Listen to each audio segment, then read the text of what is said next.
You want the truth, the whole truth, and nothing but the truth? You can't handle the truth! Well, we're giving you the Michigan Sports Truth, the show that is honest, reveals the facts, truth, and statistics, and does not mess around. Follow me, Taylor Phillips, on Twitter at DT2Phillips. Email me at TaylorGatorPhillips14@yahoo.com. Follow Ed Smith on Twitter at EdSmith313, and go to our website at MichiganSportsTruth.com. Also like our Facebook page, The Michigan Sports Truth, and join our Facebook group with the same name. The Michigan Sports Truth podcast on Spreaker is also available on iHeartRadio and SoundCloud. Also a subsidiary of Sports Radio Detroit, thus available on iTunes and Podbean.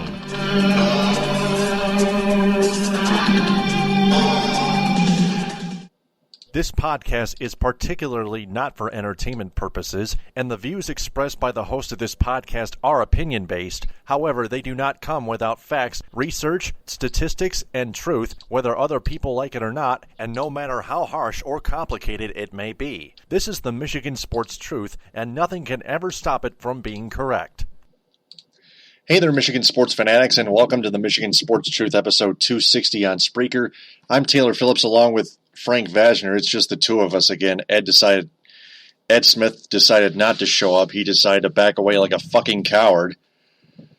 And we might have to either let him go or demote him to talk shoe, which is not possible. We might have to let him go. Or maybe I'll have to make a special edition on Spreaker.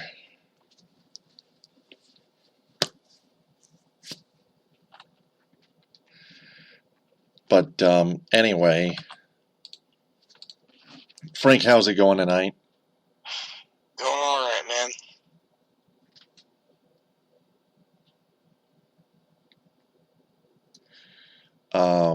Let's see here.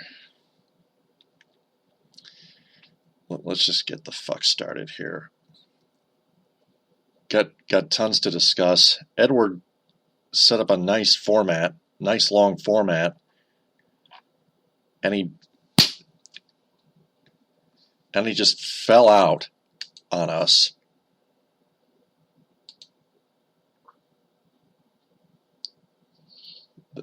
That gets to the point where I have about had fucking enough.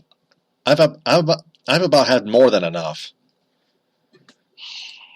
I don't have any alternatives left. Well, lesson here for everyone listening is always make sure to be professional, and if something happens, speak up. We're not mind readers. No. That's right. Oh, Ed just got back online here.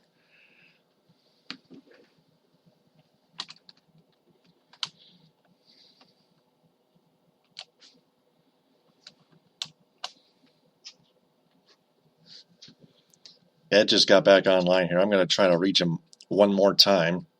Reach him one more time.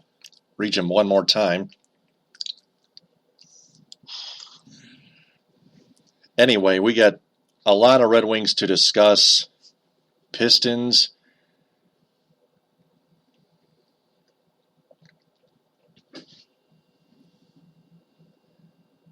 Also, a little bit. Tigers. Oh, yeah, a lot of Tigers. Yeah, a little bit of Pistons, but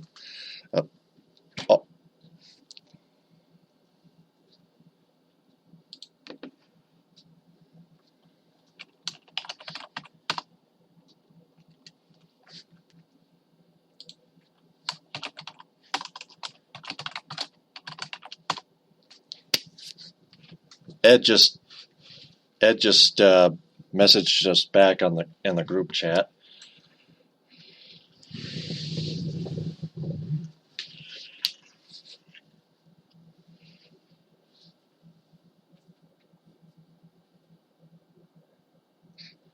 Ed just declined the call. Wait a minute. He said message me, so yeah, I just hope everything's all right. At least we know he's alive. Yeah.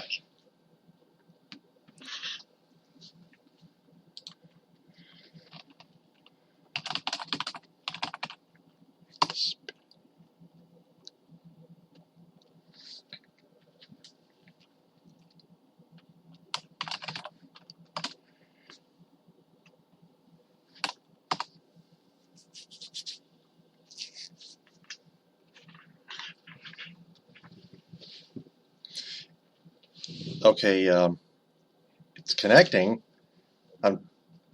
All right, Ed Smith, welcome. Ed, are you there? Just a second here.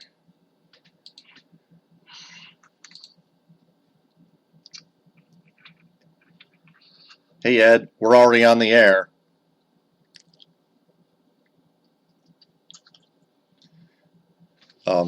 We're also going to talk a little bit of Lions.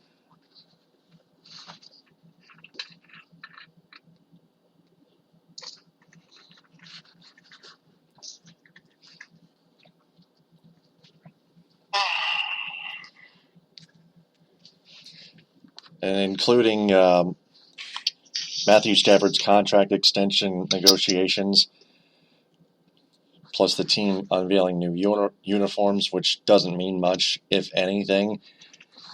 Plus some college. Okay, can I be heard correctly better now?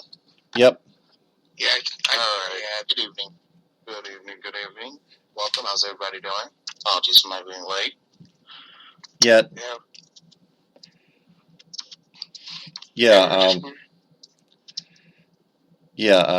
Next time, tell us ahead of time. But thanks for letting us know late than never, rather than never. That was not intentional. Yeah. Well, anyway, we are glad you're here to help us with the Jordan Lewis case later on the show. But we also got Michigan State Spartans football, the fourth unnamed player suspended in the sexual assault investigation.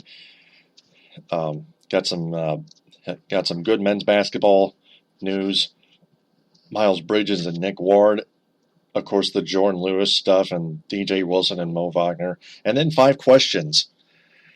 But first off, the Red Wings season comes to an end.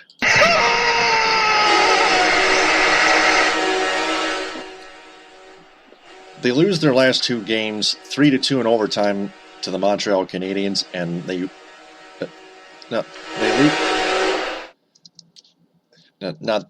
don't lose both. They lose 3-2 in overtime to the Montreal Canadiens last Saturday. Then they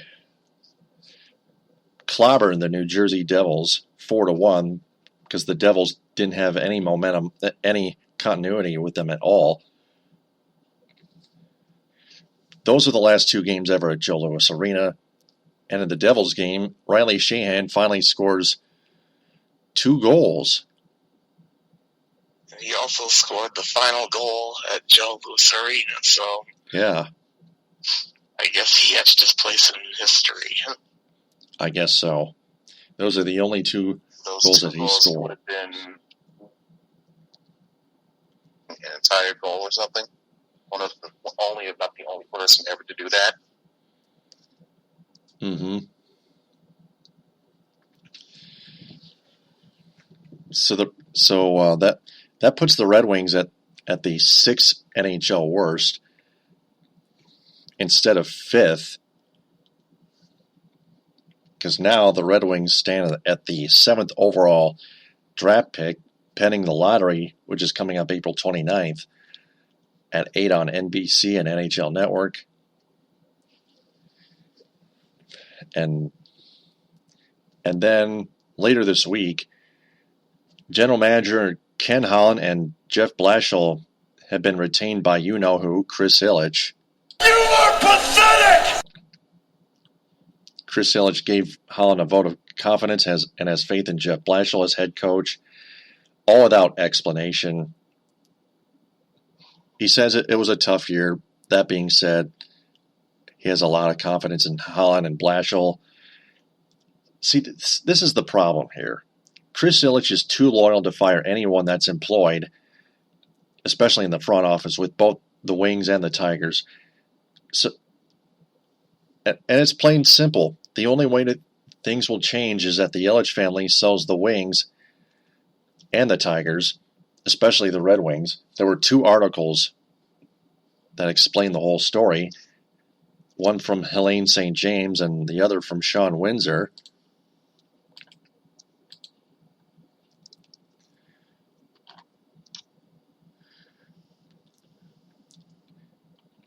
And then, I really think. Sorry, go ahead. Ken Holland was panicked about the tanking and was concerned about it not working. Sean Windsor wrote that article. In the 3rd paragraph, he wrote, "It's possible that Holland is the person to lead the Wings from the abyss." Are you out of your mind? It's also possible that Ilitch didn't want to shake things up too much with a move into a new arena around the corner. Holland, after all, has just a year left on his contract, and replacing the top spot is complicated. It makes you wonder if all those years of Holland doing all these ridiculous contracts, was that him being loyal by nature, or was that him learning it from the top on down? I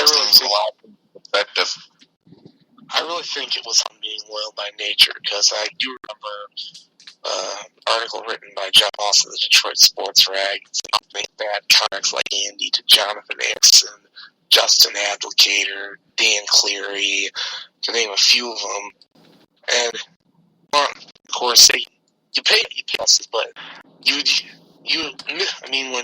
Mike Ilitch was still alive, he would want guys like, in his organizations, like Nick Lidstrom, Steve Eiserman, and, the Tigers, Miguel Cabrera, Justin Verlander. He would want them to get paid and keep them.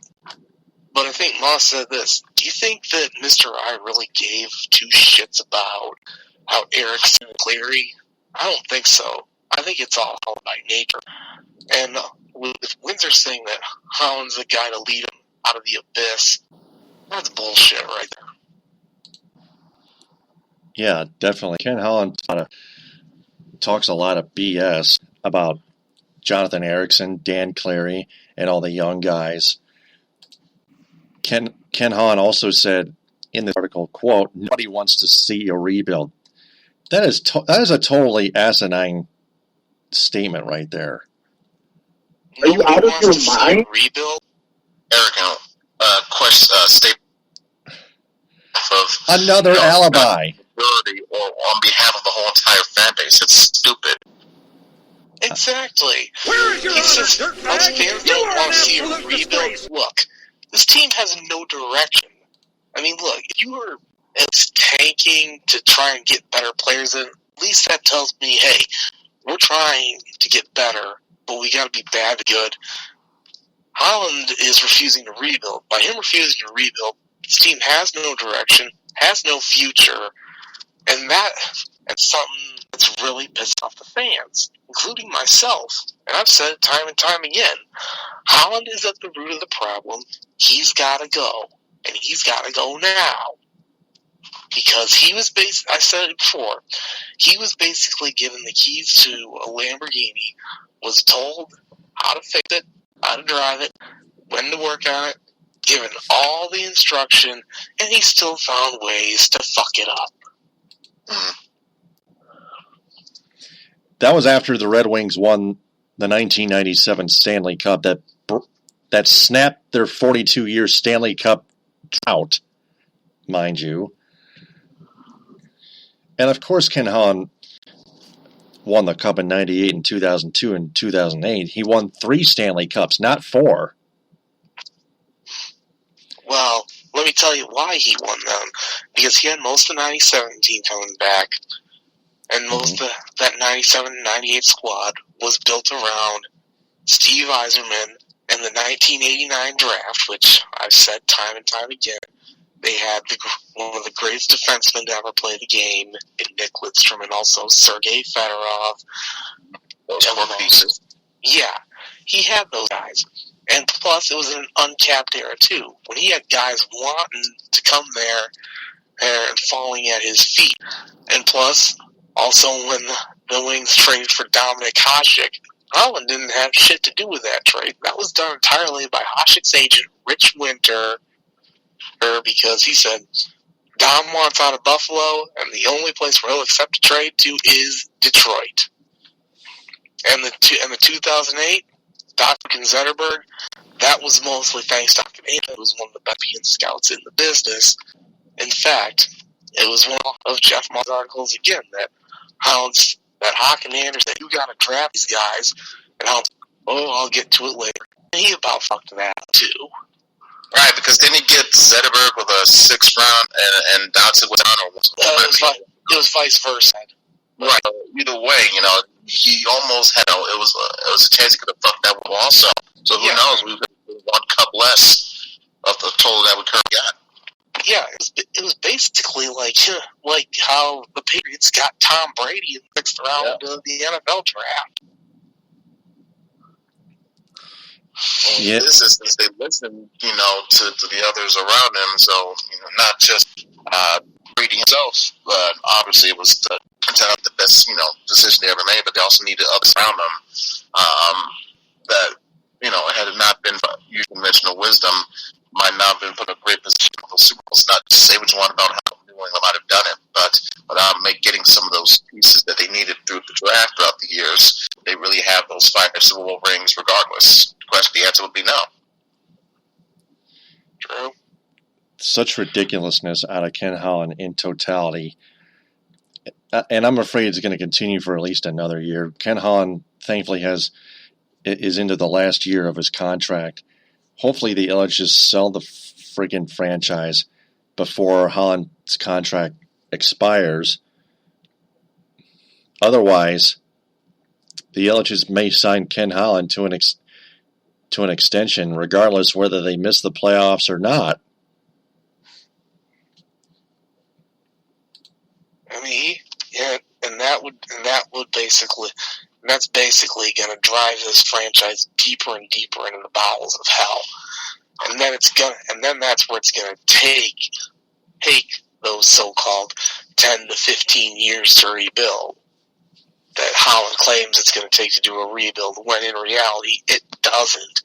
But it will if you're the one that's still fucking everything up. And, there's been notable that have gone through a quote-unquote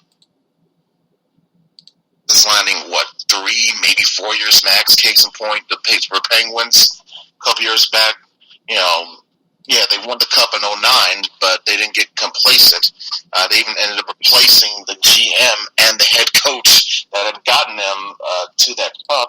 And then, just a season or two ago, they won another Stanley Cup title. So, yeah. Oh, yeah. And here's more examples, too. The Columbus Blue Jackets, they made the postseason in 2014. Then things kind of fell apart. And then they get John Tortorella in, get some of their young guys in, make a few deals here and there. They got in the playoffs this year. How about Edmonton? They hit Peter Chiarelli in, get Todd McClellan as coach. Graham, they had to draft Connor McDavid. But look what happened with them in that regime. It's in year 2 of that. They're in the playoffs this year. And look at the Toronto Maple Leafs, for fuck's sake. I was say, though, for Christ's sake, even the Maple Leafs, they look to be more a team better suited for the future than we are at the moment. Yeah. Look, Ed, I'll be honest with you. There's a part of me that wants to see a Toronto-Edmonton Stanley Cup final. Just not only because I want to see Austin Matthews against Connor McDavid, because that'd be must-see TV, but just to rub it in Ken Holland's face and show him, hey, These two teams, in 2 years of their current regime, they made the playoffs and got to a cup final. Stick that in your pipe and smoke it. What's the other half? Well, I think what Frank is vouching for, that would be great to see. It's going to be tough, though, because not only does Edmonton have to get through a tough Western Conference that I'm sure gets up for grabs for anybody. Chicago's always year in and year out. They can always have a deep run. And not to mention in the East, it's like only, two teams that a lot of people are picking one way or another represent the East. That's Pittsburgh and Washington. So both on either case, on either side, those two potential teams will have their handful. But I do see what you mean, Frank. I'm trying to see that specific matchup, though. Yeah, it is more wishful thinking. It's more wishful thinking. It's more fantasy based, but I do like where your head is in that regard, as a proverbial middle finger to Holland. Oh yeah, yeah. So both halves are pretty much even. If that was your second half of you.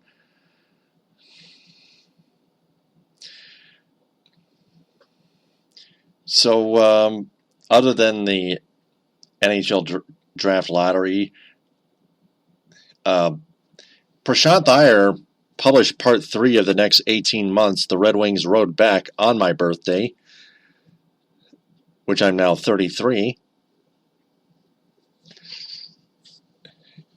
And Prashant Iyer talked about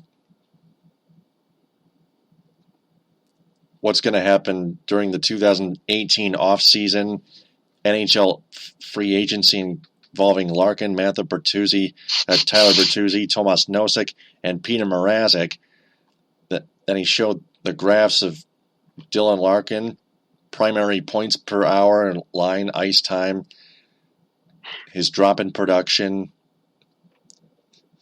Then he had Anthony Mantha listed at number 15 in the top 15 forwards in the 5-on-5 score-adjusted Corsi for percentage relative to teammates. And then Peter Mrazek goals saved above average metrics graphs.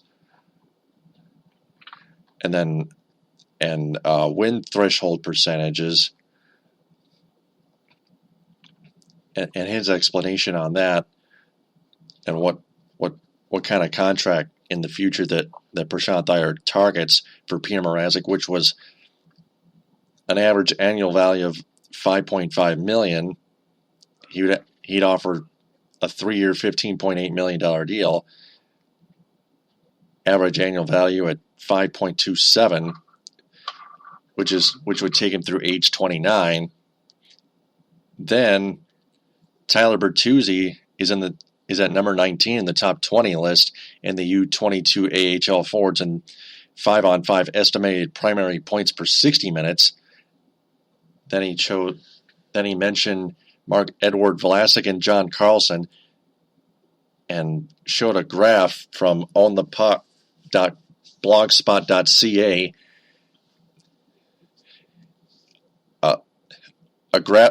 a chart of numbers for Marc-Edouard Vlasic, ice time and pace and 5-on-5 performance tires.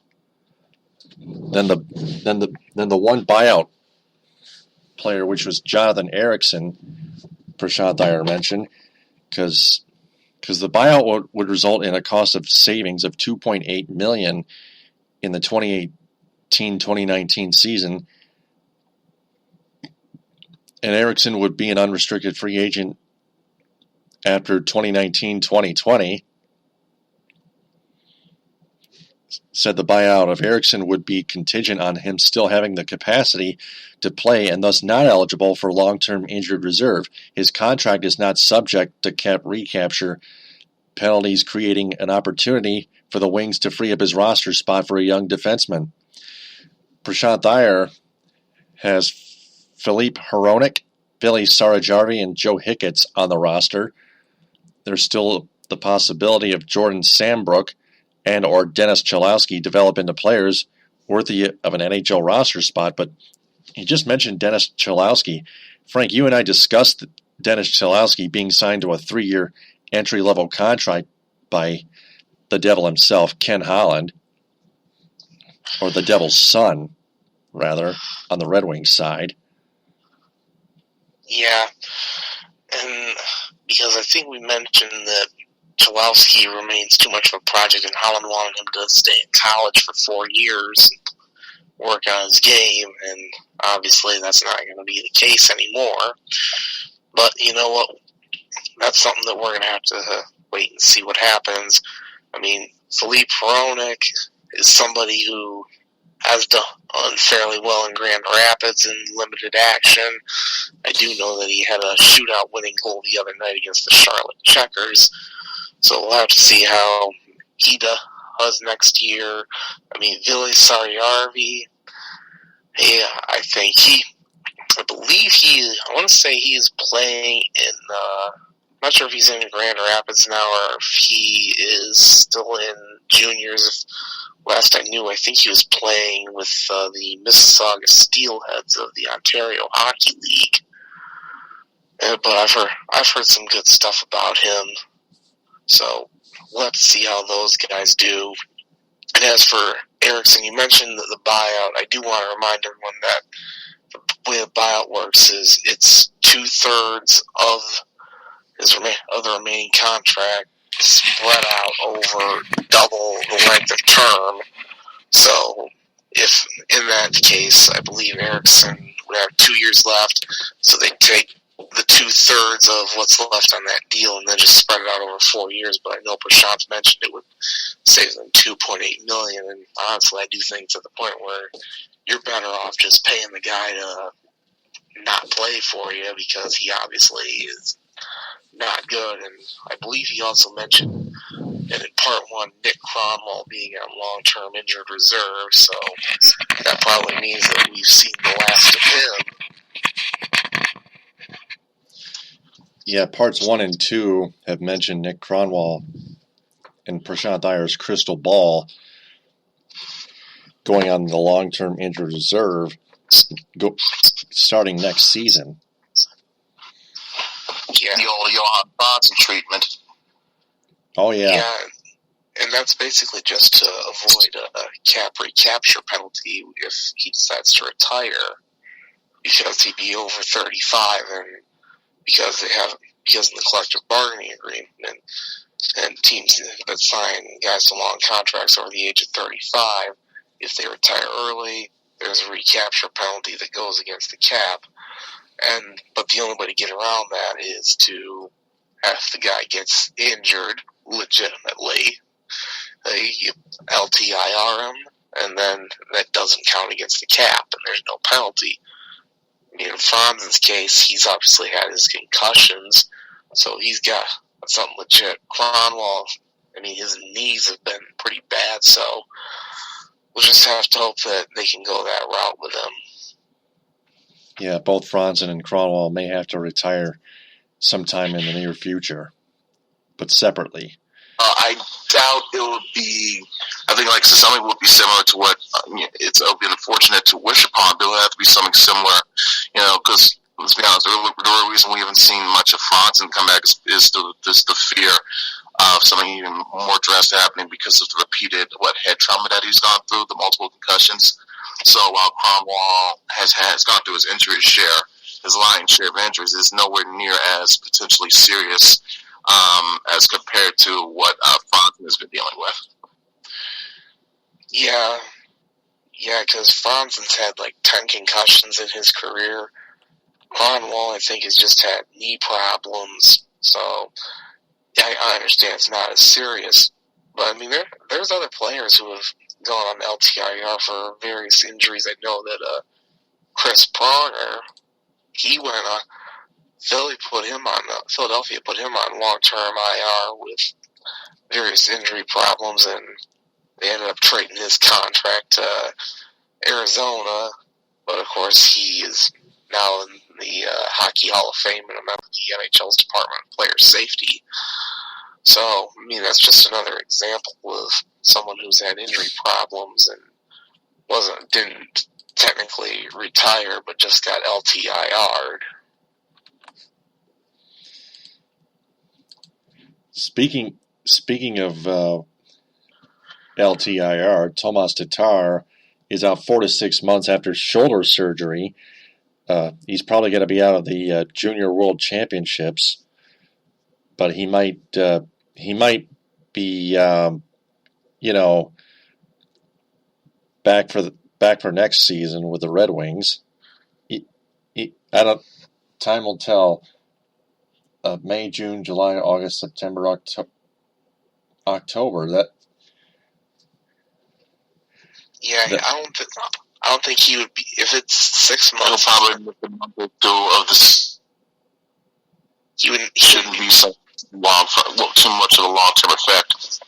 Yeah, I mean, if he's better by August, he'd be ready to go for training camp. But someone who's had a shoulder injury before. I mean, it all really depends how it heals on its own, how well your physical therapy goes through, and how long has that shoulder been injured to begin with? Because you know how it is sometimes with hockey players want to withhold the severity of certain injuries of certain parts. Sometimes. Yeah, that is true, and then you end up having to pay for it with your surgery and your therapy. And I myself can attest to the fact that going through physical therapy to recover from a shoulder injury is a bitch and a half.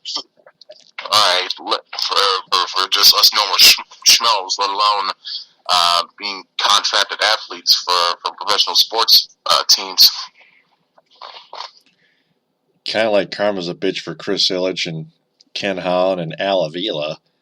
We're going to get to the Tigers sometime probably in the middle of this episode. But entering the 2018-29 season, they got Iyer has Dylan Larkin, Zetterberg, Mantha, Tatar, Nielsen, Athanasiou, Evgeny Svechnikov, Axel Holmstrom, and Gustav Nyquist, Justin Ablocator, Luke Glendening, and Giovanni Smith, and Tyler Bertuzzi as a backup left winger behind the fourth line. Then on defense, they have Philippe Hronek, Xavier Ouellet, Joe Hicketts, Nick Jensen, Danny DeKaiser, and Vili Sarajarvi, and Dennis Chalowski as a backup. Then, of course, the goaltenders, Peter Mrazek and Jimmy Howard. And then where's all this going? Prashant Iyer sees in the 2019 season, 2019 offseason, a list of 12 free agents. Drew Doughty of the Los Angeles Kings, Erik Karlsson of the Ottawa Senators, Logan Couture of the San Jose Sharks, Artemi Panarin of the Chicago Blackhawks, Tyler Seguin, I believe, of the Dallas Stars, Jeff Skinner of the Carolina Hurricanes, Blake Wheeler, I believe, the New York Islanders, Matt Duchene of the Colorado Avalanche, Ryan McDonough of the New York Rangers, Max Pacioretty of the Montreal Canadiens, Jake Gardner, can't remember what team he plays for, but he plays for the Leafs. Yeah, Toronto Maple Leafs, thank you very much. And finally, Arizona Coyotes defenseman Oliver Ekman-Larsson. Two names do stand out and point out to me in terms of familiarity, names I recognize. One would be Pacioretty, and Couture would be a second one, because I do remember him having productive enough postseason pass for San Jose, especially whenever they played against the Wings. So I remember hearing that name a couple times, whether it would be an assist or a goal itself. So Couture is a player I wouldn't mind having. He's a young enough dude, young enough kid. You could really sign to a long-term deal, make him one of your franchise pillars going forward. And who's to say that, between now and this hypothesized 2019-2020, who's to say there won't be some changes, that come about beforehand, i.e. maybe Zetterberg retiring. That's always a possibility. Because he's getting old, but 66 points this past season? Damn. Does he still have it in him? I guess he just happens to have that old man at the YMCA baller gene in him. Damn, I know. Yeah, reminds you of an old prize fighter. Power is the last thing to go. Yeah. No doubt about that one. So that's all Red Wings talk. I believe it's time to transition to Pistons here. Left sideline, 3 of the answers. Well, Boban Marjanovic continues to shine. Got 14 points and 10 rebounds. Started to decline a bit, but still showed what he can do. He can rebound and score and hit free throws, unlike Andre Drummond and Aaron Baines individually. Boban Marjanovic helped the Pistons win again in Memphis last Sunday, 103-90 over the Grizzlies. Marjanovic 14 points and 10 rebounds. Andre Drummond 5 and 11, but shortly thereafter they were eliminated from playoff contention because going into that Memphis game, they were 3 games out with that 8th and final playoff spot in the Eastern Conference with 3 games left. That was a very slim chance.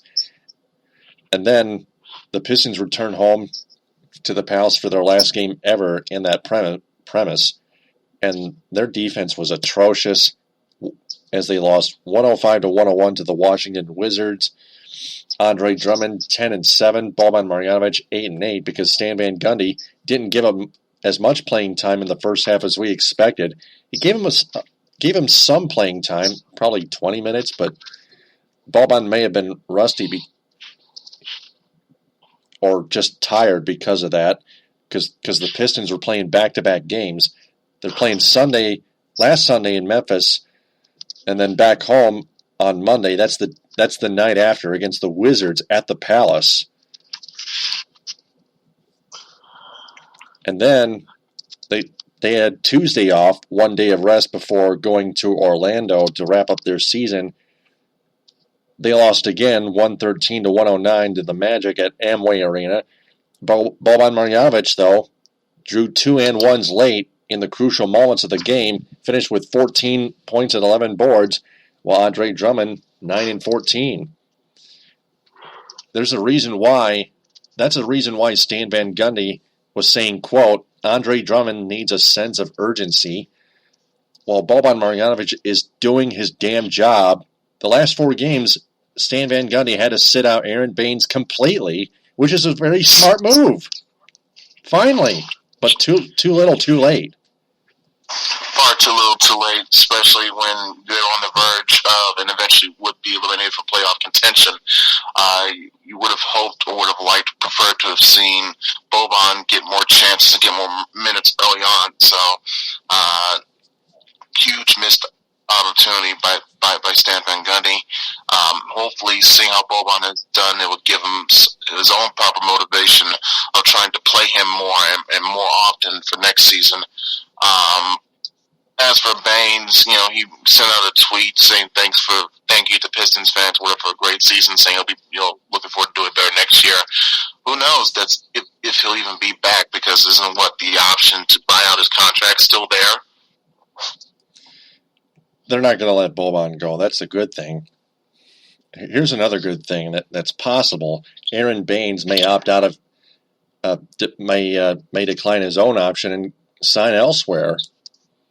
I doubt it. I think from what I could tell, he would prefer playing here. As much as I hate to say it, he prefers to play here, so I doubt he would decline that option. Well, next year, maybe it's not up to Aaron Baines. It's up to the Pistons front office, Stan Van Gundy and Jeff Bauer, the general manager. It's up to them to make that tough decision. It's actually not so tough in our eyes, in our minds.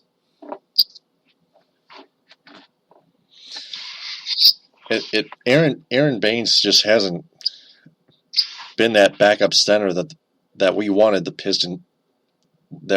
him to be on this Pistons roster, unlike Boban Marjanovic, who was signed to a 3-year, $21 million contract, and he's done well. Why in the hell would the Pistons want to buy out his contract when Boban Marjanovic has been contributing so much, and Stan Van Gundy still doesn't use him much, especially most of the season when they needed Boban Marjanovic the most? I wonder the same thing. And look, I know you've said time and time again, Boban needs to play. He got the opportunity, and you know what? He proved that he can play, he can produce. He's done more than enough. He can hit free throws too, and he can rebound. Yeah, he's done more. He's done more. I mean, he developed properly for the first. If that doesn't tell you a guy isn't ready enough to play, I don't know what else will. Right. If is the key word here. There's no doubt about it.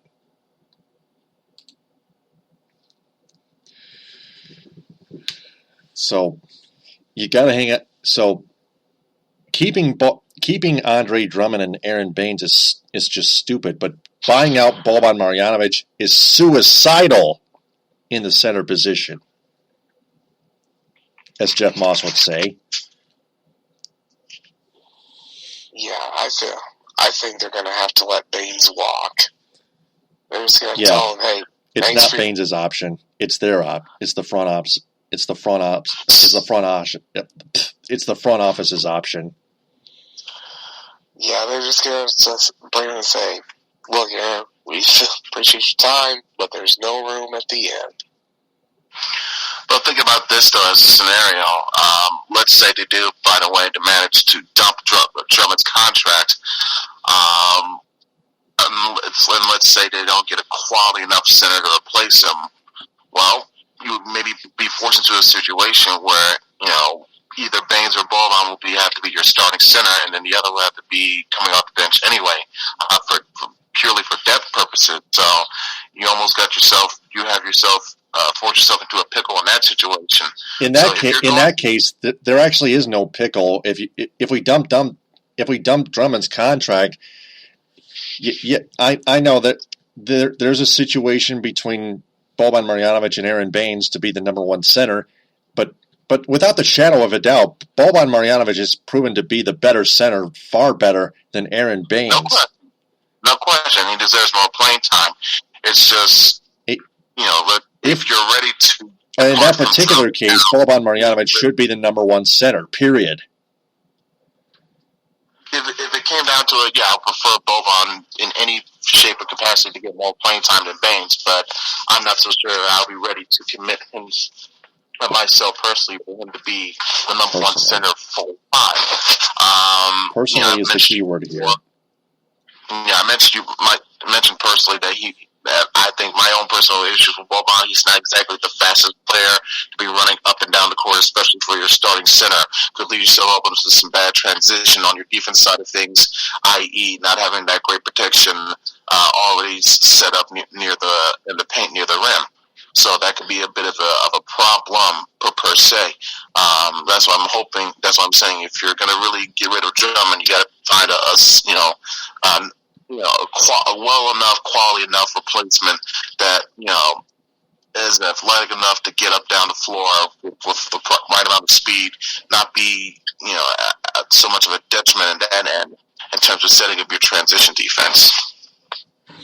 So if we're going to replace Drummond with another center and keep Boban, then we might have to let Baines walk anyway. If we're the front office, if we're Stan Van Gundy and Jeff Bauer right now in this offseason, whenever the time comes, you could trade Andre Drummond for Marc Gasol, for example, after you let Aaron Baines walk first, because Aaron Baines is just a lost cause for a backup center. Then the debate would be, if you factor in Marc Gasol, who would be the number one center, either Boban Marjanovic or Marc Gasol? Take your pick. Instead, I would make sure Boban gets more playing time. If that means making my default backup number two center, then so be it. But I want to make sure that Boban gets more minutes. Definitely. That's the important thing right now.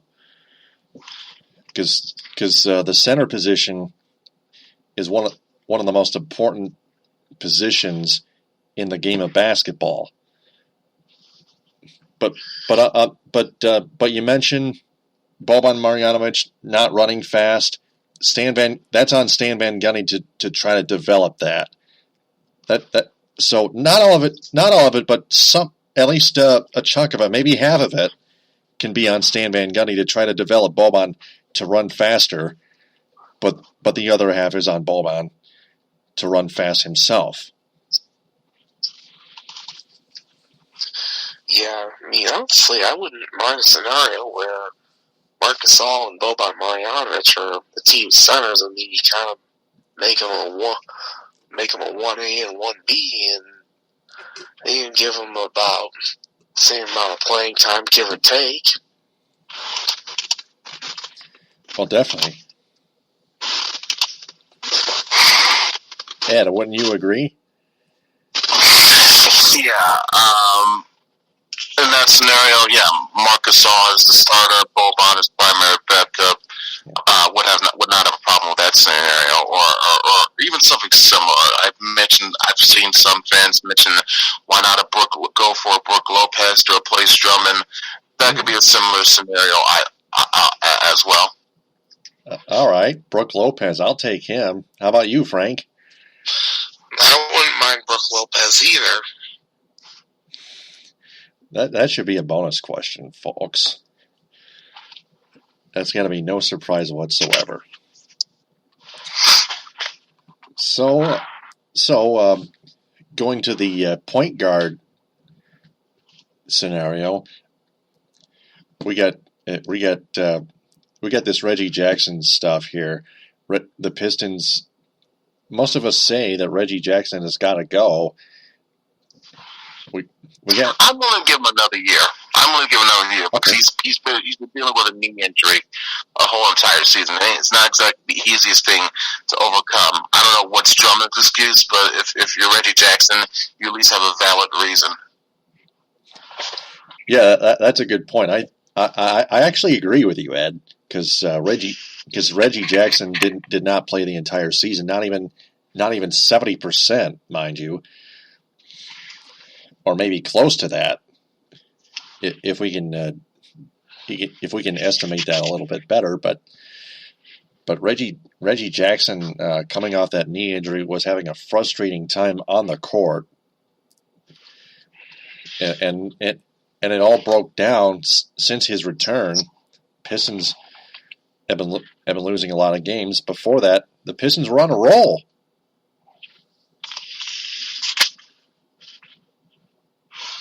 Yeah, it was quite unfathomable to witness the dissolution in team chemistry.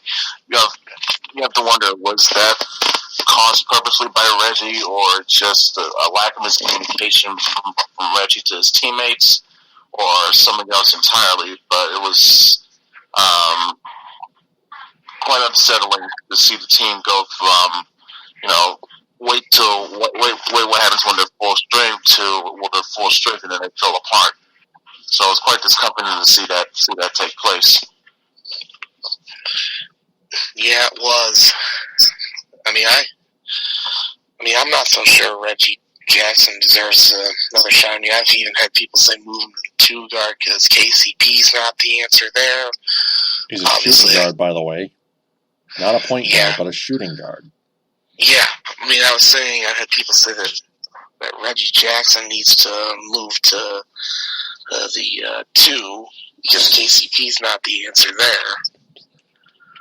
Because there have been plenty of games where KCP hasn't scored too many points, although he has hit clutch threes in at least a few games that this entire past season, which we've seen.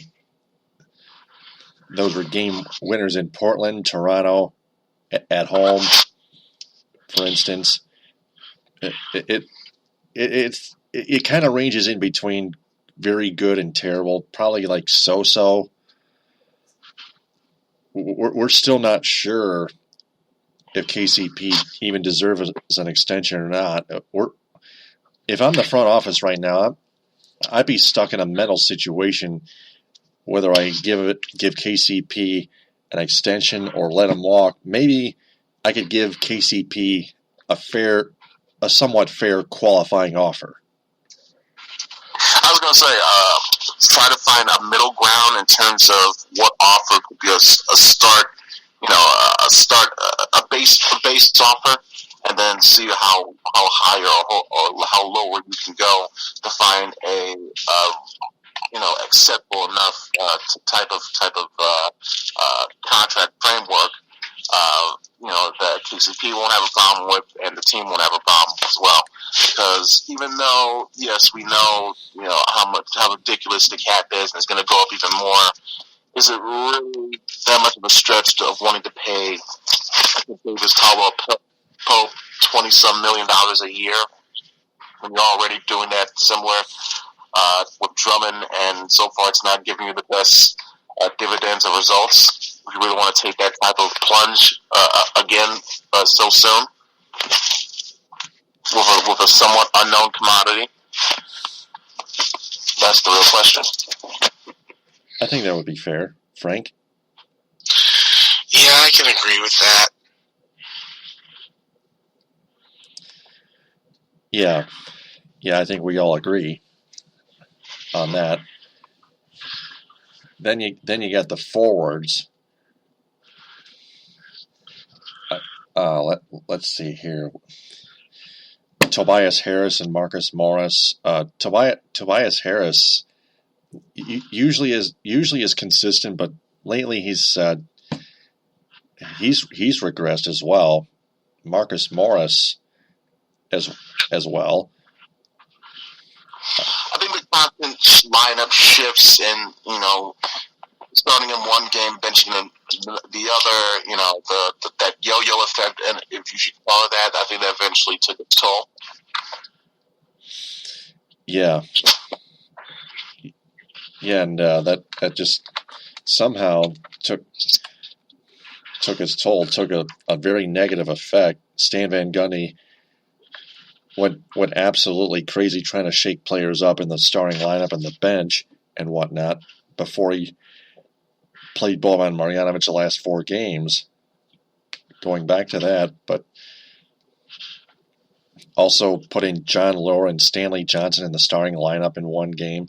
They didn't do squat. John Lohr has been very disappointing this year.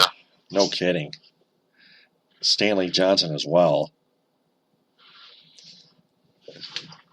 Maybe. Johnson is one, but what makes Lohr's case extremely disappointing? He was supposed to be seen as a great off-season acquisition, and the end result was far from what a lot of people expected. Right.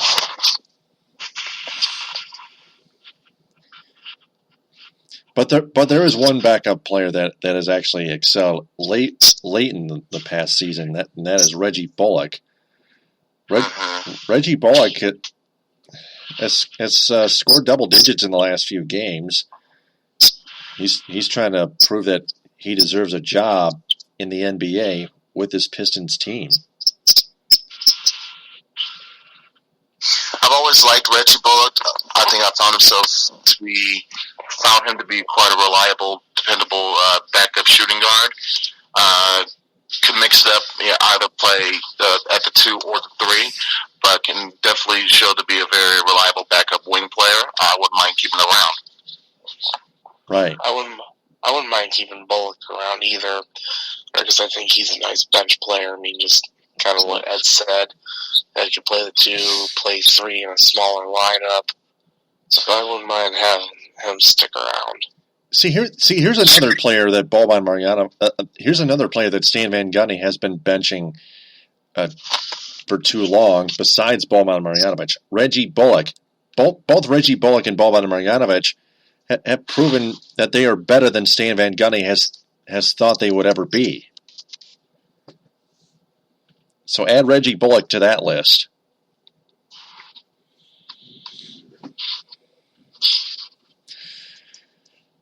So I believe that's all Pistons talk.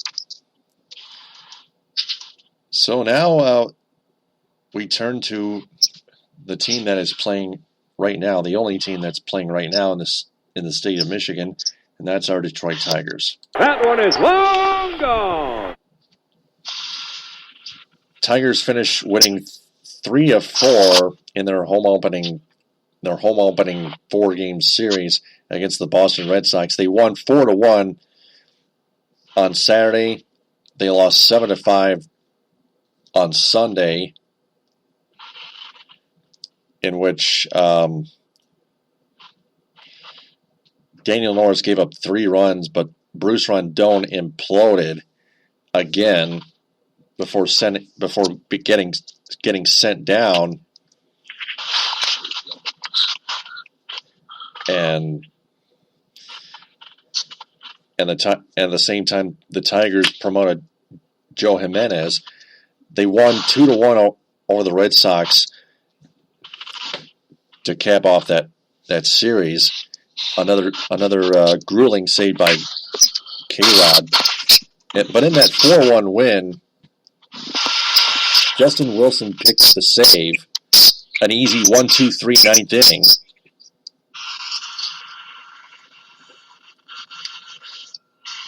And then the Tigers welcome in the Minnesota Twins. They won the first game 2-1 over the Minnesota Twins. Another K-Rod save.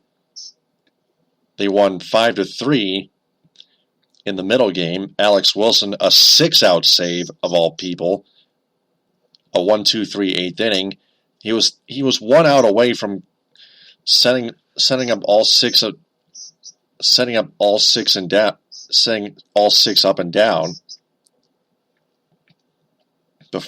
When he walked back-to-back batters, and then he got a pop out to end the game. And then Jordan Zimmerman. Oh, I almost forgot the Andrew Romine grand slam that gave Michael Fulmer the win, the lucky win, when Michael Fulmer gave up 2 runs in the second and 1 in the third. The Tigers dropped a 5 spot, starting with a Tyler Collins bases loaded RBI single. The bases were reloaded in that moment. And then Andrew Romine stepped up to the plate and he golfed one deep into the right field seats, like 10 or 11 rows back. And after the game, Andrew Romine was issued a drug test in the near future because he was batting .545 after that game. But since then, in that 11-5 loss on Thursday, which was on my birthday, unfortunately, Andrew Romine went over 5, same for Nick Castellanos. Tigers ended up selling for 2 out of 3, unfortunately. But the Twins were 5-1 going into that series. And the Tigers were 4-2. So the Tigers earlier Friday night went to Cleveland and jumped out to a 6-0 lead, and then 7-1 before William Cuetas came on the mound and just imploded, and so did K-Rod, allowing a grand slam to Lonnie Chisenhall in the bottom of the 9th. That was the day after the Tigers sent Joe Jimenez back to Toledo right after that 11-5 loss. That's on Al Avila, who has the same attributes as Dave Dombrowski because he learns from Dave Dombrowski how to make the wrong moves and whatnot. And Cuetas allows 1 run and leaves the bases loaded. K-Rod allows a ground out to score a run.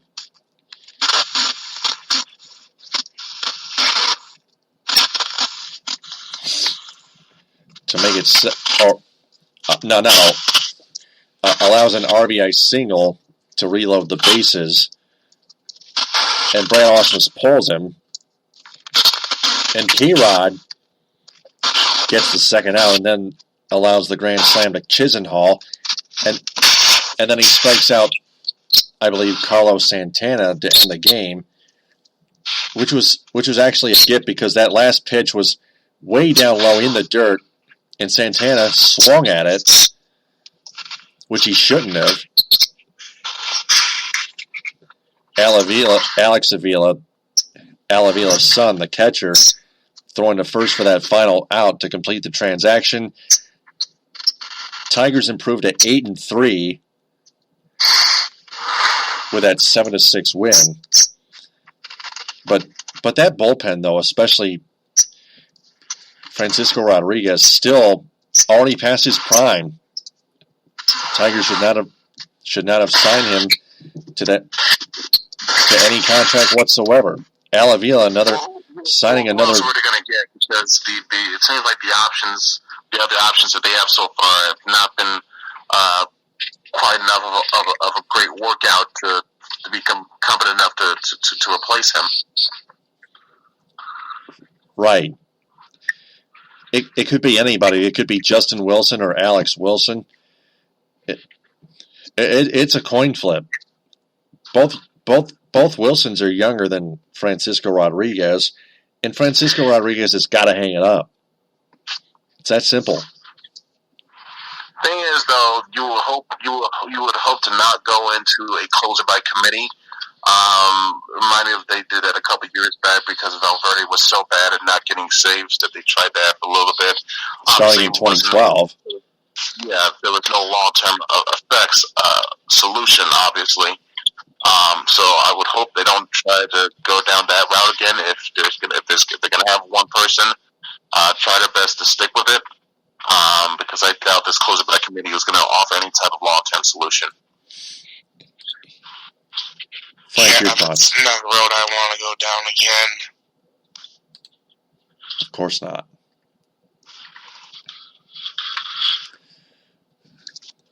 So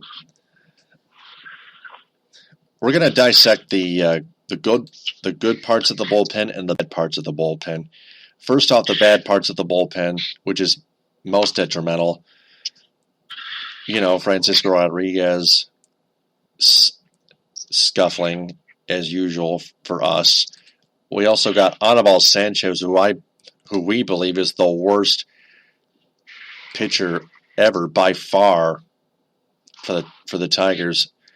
One of the worst since Mike Moore in the early to mid 90s for the Tigers.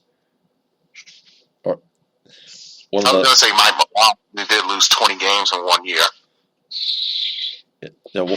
Yeah, I couldn't get that name. Say it again.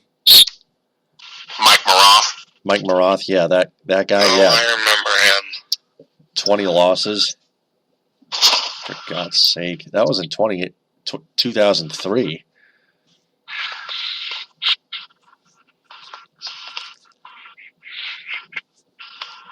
Well, also got Shane Green. Except he threw two scoreless innings in his last appearance with only one walk, and then you got Kyle Ryan walking the bases loaded early Friday night, being charged a run.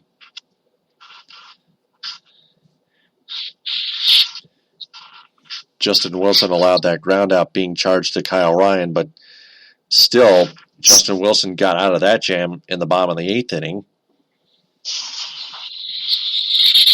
He's a part of the good portions, a good chunk of the bullpen, along with Alex Wilson.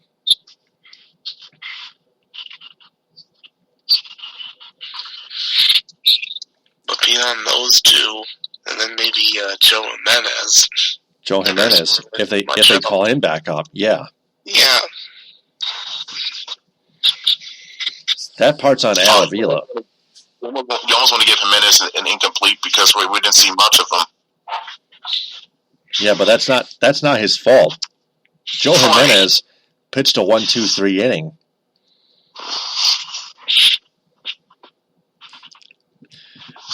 I wouldn't give him a grade yet, since it's only one appearance. That incomplete's not going to cut it after just one appearance.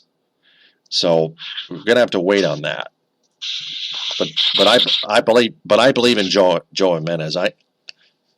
I'm impressed. I'm impressed by what he can do. What he can do on the mound. He induced a fly out to left. Struck out at least one batter. I think I remember him inducing a ground out as well.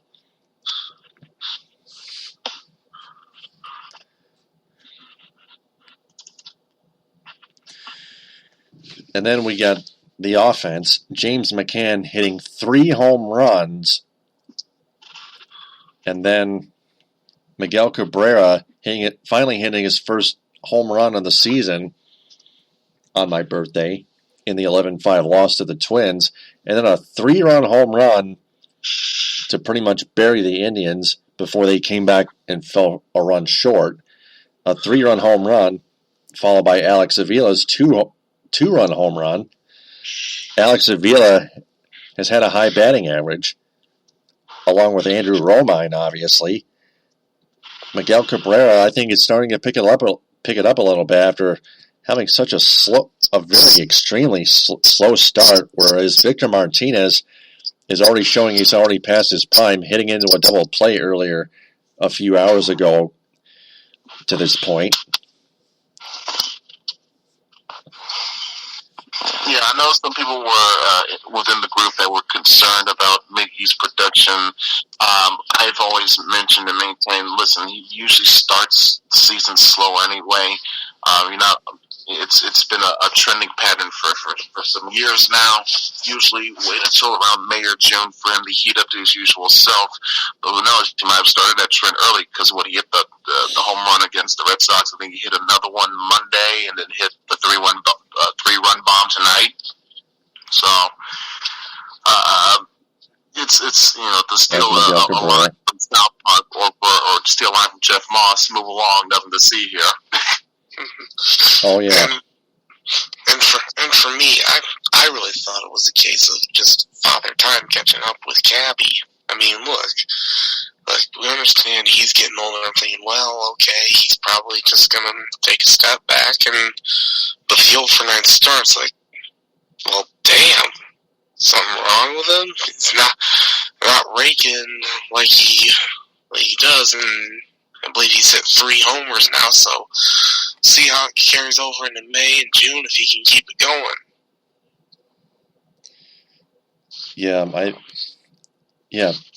It's that simple. Victor Martinez is past his prime. He's got only 1 year left in his contract, but I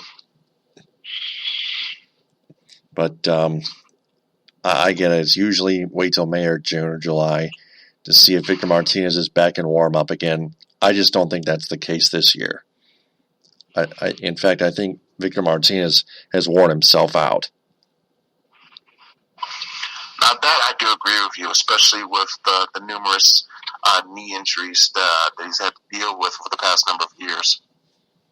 That alone will slow down any player, especially one that's in his mid to late 30s. Yeah. So the Tigers made one other roster move. They signed 11-year veteran first baseman James Loney to a minor league contract.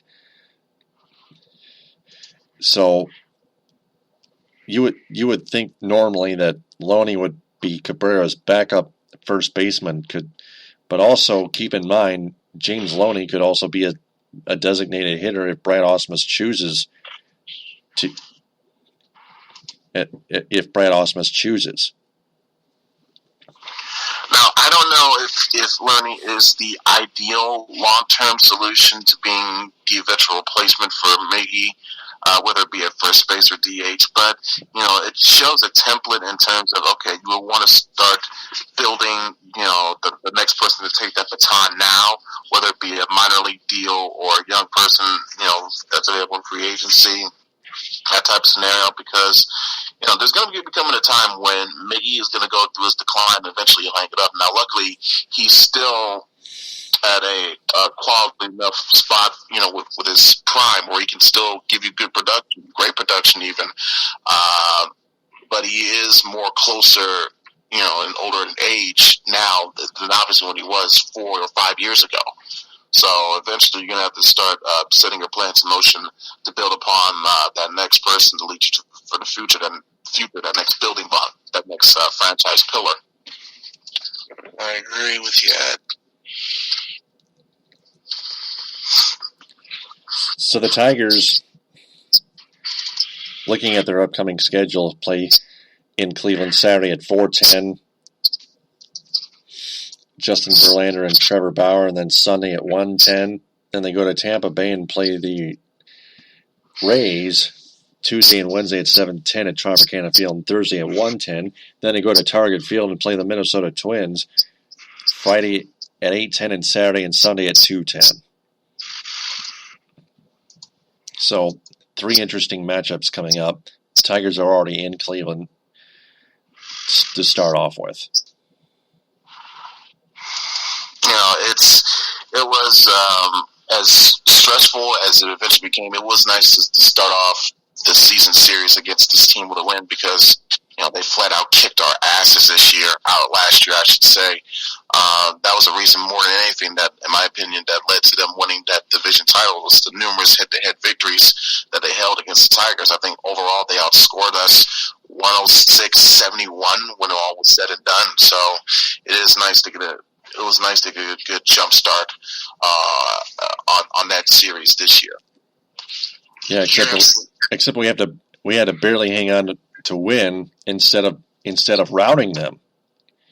Yeah, that bullpen is always going to be an issue, but in terms, as long as our main pieces stay relatively healthy, we have a shot offensively to be as good as them in this division.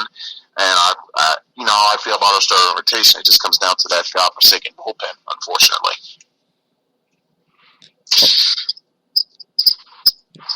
Yep, Frank. Yeah, I'm with Ed on this too. I think that it's all going to come down to the bullpen, and we just got to hope and pray that it gets better. Because I have faith, like, this team is, the way it's currently constructed, you know, the window is closing, no doubt about it, but they have what it takes to at least get in as one of those wild card teams. But the way they've had a good start with their offense, and as long as their bats stay relatively healthy and their rotation is okay, they have a good shot as any to win this division. Because really, let's be honest, it's probably going to be a 2-team race because the only two good enough teams in this division are Cleveland and Detroit. I doubt the Twins are going to be that much better this year than last year. I don't trust the White Sox, and to me, the wild card, the Royals are a question mark. You never know what you're going to get. Same for me too. The Royals were a team that was cutting payroll. I really don't know what we're going to get from them. Indians are the reigning AL champs. The Twins and White Sox were just dumpster fires last year, and so far the Twins are looking better, but who knows if that's going to carry much into May and June. Right, because this is a 162-game schedule we got to go through here.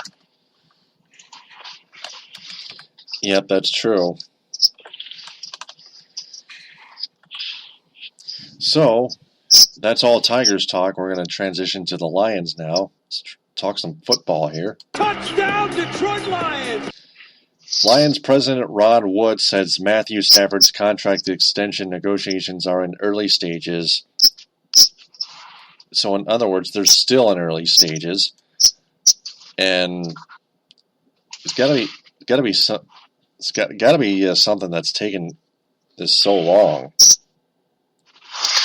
Well, I'm sure they want to caution themselves, get a head start on it now, instead of trying to wait too late, because I'm sure that's one of the reasons what led to the whole Ndamukong Suh leaving situation. So you want to get a good jump start to put yourself in a better position to lock him up later. And I think what it comes down to is most likely this deal will get done. He'll get signed. The real question is how much money can he get? I think what the Lions did do by having that great offseason that they've had so far, adding Ricky Wagner, adding C.J. Lane to the offensive line, if you want to ensure that Matthew Stafford gets his big-ass extension next year, well, he's got to be protected and held upright and healthy enough, and what better way to do that is to give him a solid upgrading on the offensive line, to say the least. And that's what they've done here. So that that fills out their end of what they need to do to make sure he's in a prime position to get a good contract next year. Now it's up to Stafford to fill his end of the deal. Can he remain relatively healthy to warrant that type of a deal? I believe yes, because remember, he was playing like an MVP last year until he hurt his finger. So as long as he stay away from those type of nagging, nitpicky injuries, have another great season as he was well on his way to having last year, and he doesn't ask for too much, yeah, you should have no worries or any problems of them wanting to get a deal done, because it seems Stafford wants to be here for his career, and obviously the front office wants to get this deal done to avoid having another situation like they did with Ndamukong Suh. Yeah, and they don't need to do that with Stafford because he's the face of the franchise. They're going to have to keep him here, and I'm just hoping that they can get it done sooner rather than later so this doesn't drag out and they just keep and hopefully they don't be kicking the can down the road. Yeah, that's true. If and when it gets done, they'll probably sign it, if not before, then well into training camp, maybe. Yeah. That's the confidence I have that they can get this done. All right. I think I have faith in them too. But we'll have to see what happens. Just got to cross our fingers. Now to college football. Touchdown, MSU!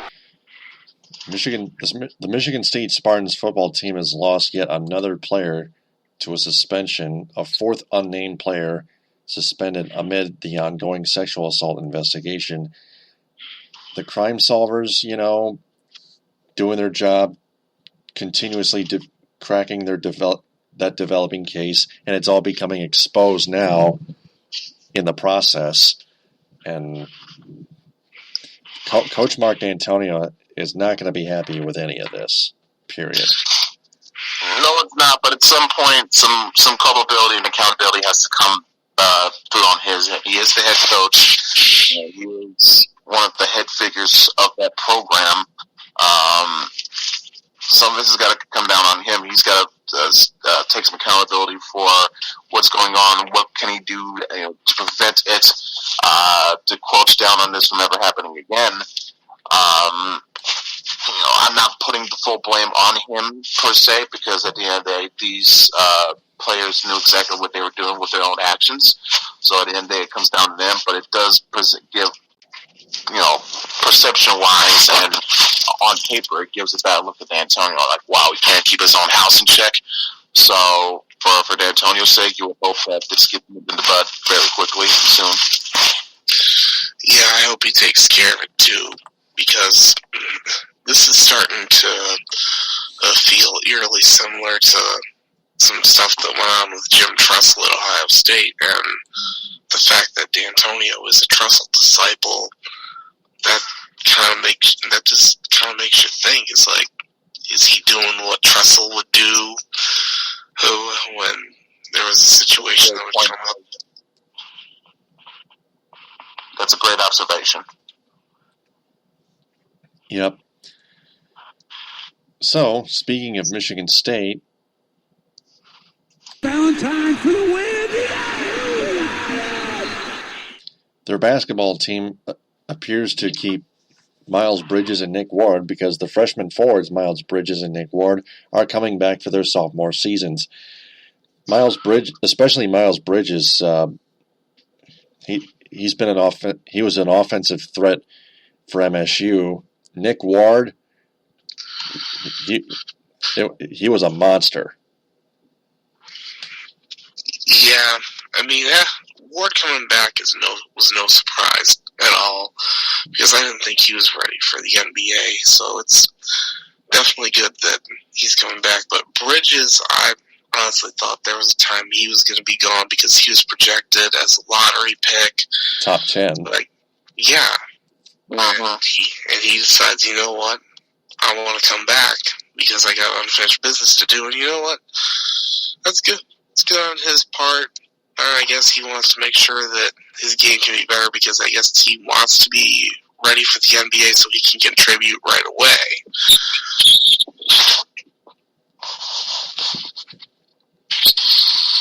I'd have to agree because you gotta be ready after just 1 year in college. You gotta prove that you're more ready to hit the pros, to hit the professional level. You gotta play through your sophomore season. Maybe you gotta play through your junior season to keep on developing. Maybe your senior season too. Who knows? Yeah, it depends and varies. But if you're a Spartan fan, this is some great news. This will be some great news to hear. Definitely, because if both would have left, the Spartans would have been broken.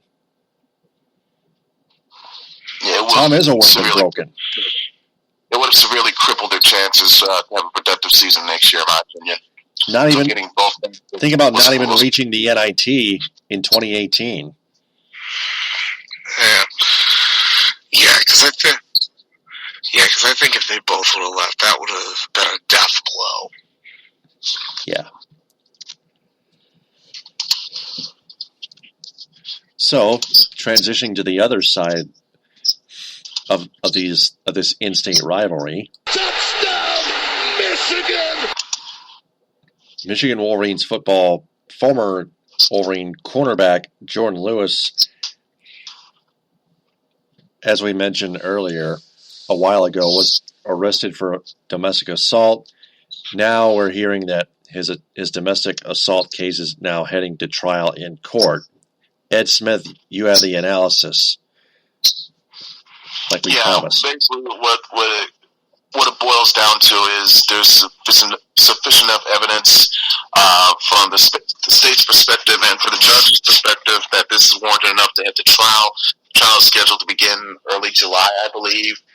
It does not prevent Lewis from attending his pro days or any workouts or talking or scouting with teams in preparation for him to be drafted into the NFL in a couple weeks' time. So now, in terms of what will happen with the trial, with training camp, that could cut into his time as well. But I think he may be able to do OTAs, that type of spiel. But in terms of training camp, that could, that's a way to be seen, because who knows, that the case could be settled, could progress even further, and depending on what it does, could chew into the time that he needs, whether it be practice or training camp or whatever. But he maintains his innocence. He understands. He admits that an incident did take place on that night, as does the alleged victim, his girlfriend. They both have different sides of the case of he said, she said. So there's been some conflicting details, conflicting stories that's been brought up before in some of these reports in past episodes. So the best I can give you for now is, again, the update. It's at the moment more than like it looked like it's heading to a trial. All right, thanks very much, Ed Smith. Now for Michigan basketball news. For three, yes, sir! DJ Wilson and Mo Wagner have declared for the 2017 NBA Draft. 5 questions coming up next, and that's going to be included right in it. Should be worth of noting that when this initially broke, that Wilson and Wagner have not yet hired agents, so they have until the 26th of May to either stay through with their intention or withdraw their names from declaration for the draft and come back to school, because they don't have any agents as of yet. So that time frame could change between now and then. Remember how in 2012 everybody thought Trey Burke was going to be a one and done. So after some time, he eventually came back, proved to be great dividends for Michigan. Their next year, of course, led into the national title game. So even though this would be a bit of a blow for Michigan, because you're already losing Derek Walton, now to lose potentially Wilson and Wagner could hurt. But if one at least comes back, if not both, then it won't be that big of a loss. Right. So what would have been a declaration by DJ Wilson and Mo Wagner for the 2017 NBA Draft is actually unofficial as of right now, is what you're saying. Technically, it's unofficial, but at the moment, they've publicly stated their intentions. Like I said, there's still months' time to see if this gets officially locked in or gets retracted. But at the moment, that's what their intentions currently stated.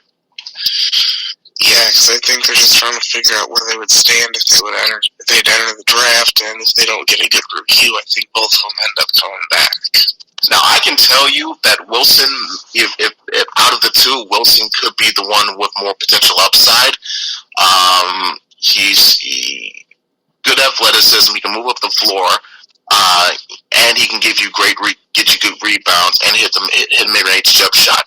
Reminds me in some ways of what Mitch McGary was doing here before, of course, he got hurt and then had to leave early. But if there's anyone that has the upside, it would be DJ Wilson. I'd say Wagner has the potential as well.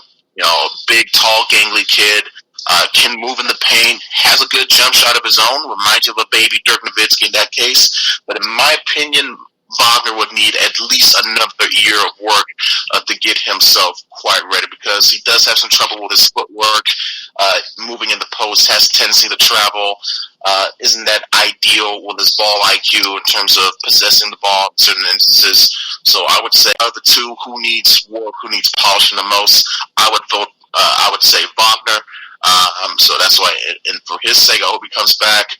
Wilson, I brace myself either way, but I think it will be imperative and best long-term if Wagner came back.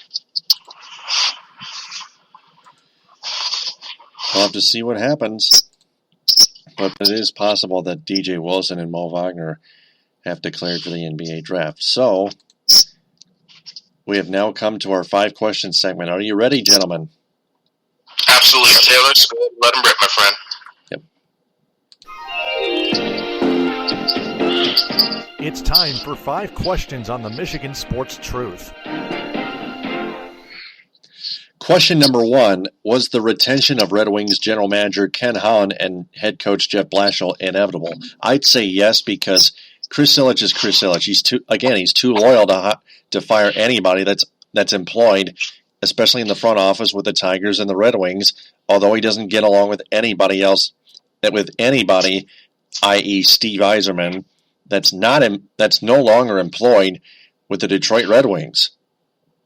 Yeah, I was going to vote on the yes train because it seemed to me that, from now until there is a new owner or new owners in place, we're just going to have to, grit our teeth and deal with what we got to deal with, because I doubt the Ilitch family would want to give Kenny the boot, during this type of period of transition. So, in all likelihood, Kenny stays on at least through the next owner transition.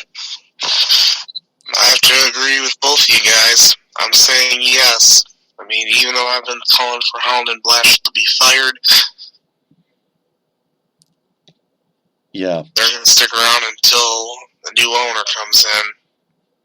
Hopefully Ilitch doesn't sign them to a long-term extension after 2018, because that would be a worst nightmare there. Yeah, that would be a cyanide pill, essentially, for the franchise. More like a poison pill, a permanent poison pill. Yeah, yeah, I agree. Chris Ilitch is like an evil prime sinister sorcerer of Detroit sports, especially the Tigers and Red Wings. If I were all the Slappy fans right now, I'd hit the emergency eject button right now.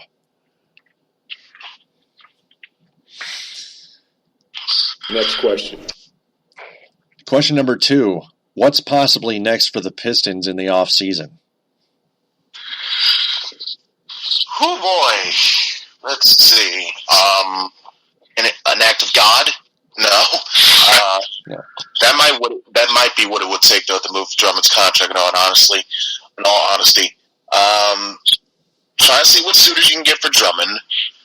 I would say move towards finding a good middle ground to start talks for KCP's contract, and see what you can do for the draft. Whether it be now, obviously, you got to see how the draft lottery holds. You never know what could happen. I mean, for goodness sake, Chicago was had a less than a percentage chance in 2008, and of course they got the number one pick. So any and all thing is possible. So I would say, let's see how the draft lottery puts it into place. But in terms of immediate focus, try to see if we can find some suitors for Drummond and put some type of framework involved in trying to build a potential contract for KCP to remain here.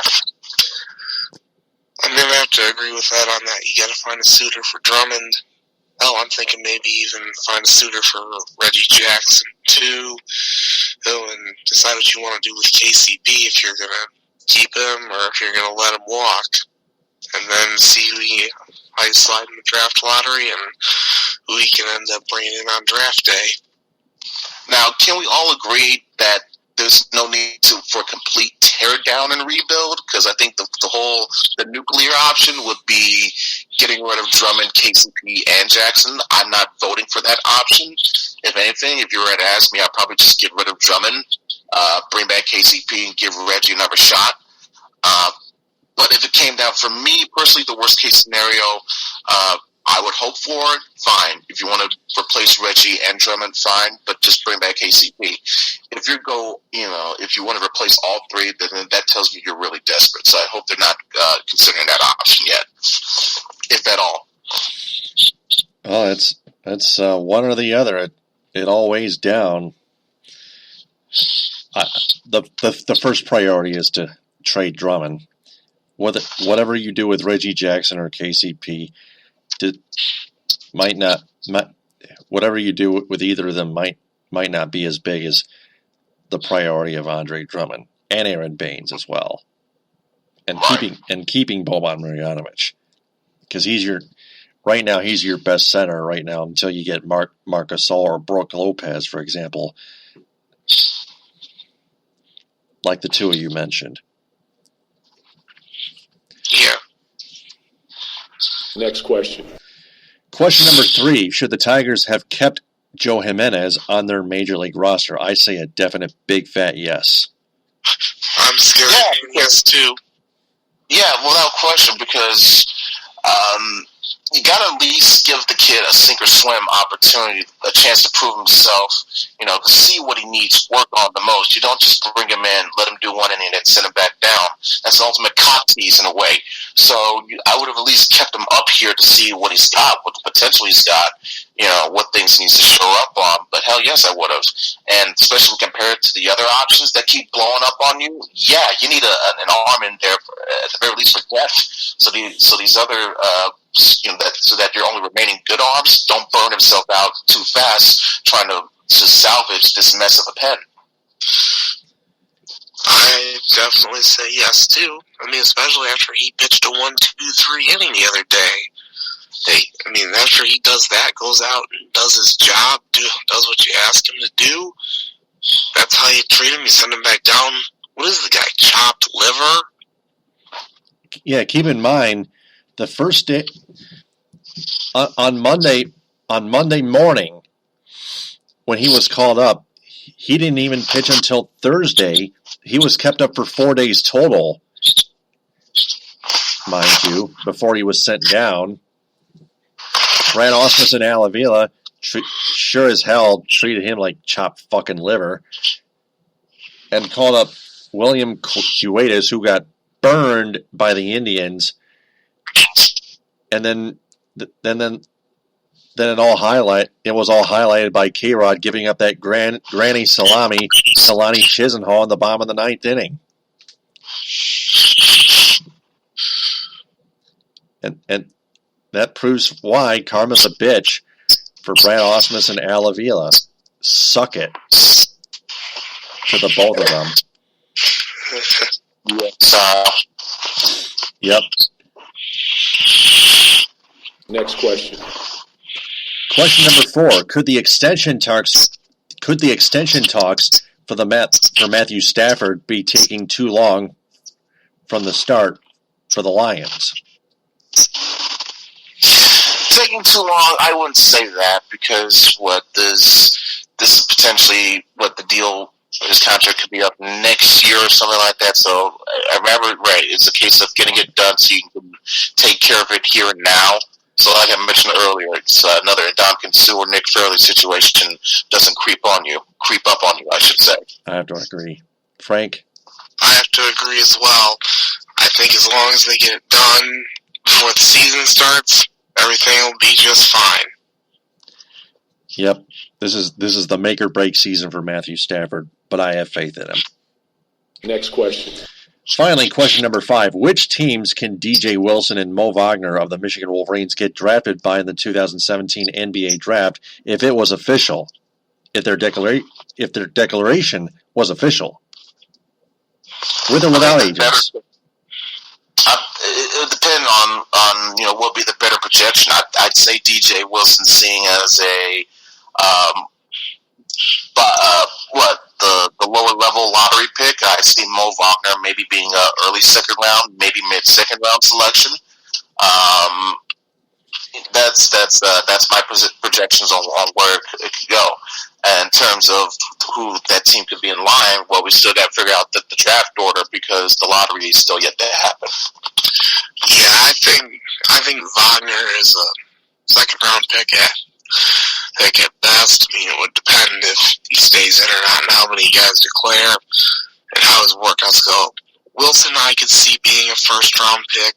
I mean, honestly, for me, I think lottery might be a bit of a reach unless he absolutely blows everybody out of the water in workouts. But I think that's kind of where I see them going as for where they go. I mean, I think it's all going to have to depend on how the draft order goes. Yeah, because there's a lot of good depth and talent in this year's draft from multiple positions. So that could play a role in determining who goes where at what spot. That would be true. So that's the 5-question segment for all the listeners and fans out there. If you want to answer those questions, just replay the episode and answer them in the comment bank below this episode. Frank and Ed, nice job as always. Amazing job. And to the audience out there, we apologize for the very slow start. We'll try to improve the next time on episode 261. That wraps up episode 260 of Spreaker's Feed on the Michigan Sports Truth. Before we sign off, I want to remind everyone to share this episode and our entire podcast on social media. Have their friends share that as well. And follow me on Spreaker. It's Taylor Phillips, online at Spreaker.com, because I want to tell them that the Michigan Sports Truth podcast is in search of local advertising sponsors. If anyone has a business that's interested in sponsoring this program, you can follow Sports Radio Detroit on Twitter at Sports Radio Det. That's at Sports Radio DET, and send them a direct message or email them at sportsradiodetroit.com in the contact section, or email its owner, Roger Castillo, at rajcast81@gmail.com. Also, like their Facebook page and join their Facebook group. And finally, find their podcast available on iTunes and Podbean. Ed and Frank, how'd you enjoy your Good Fridays? Well, I couldn't say that I had the day off from one job.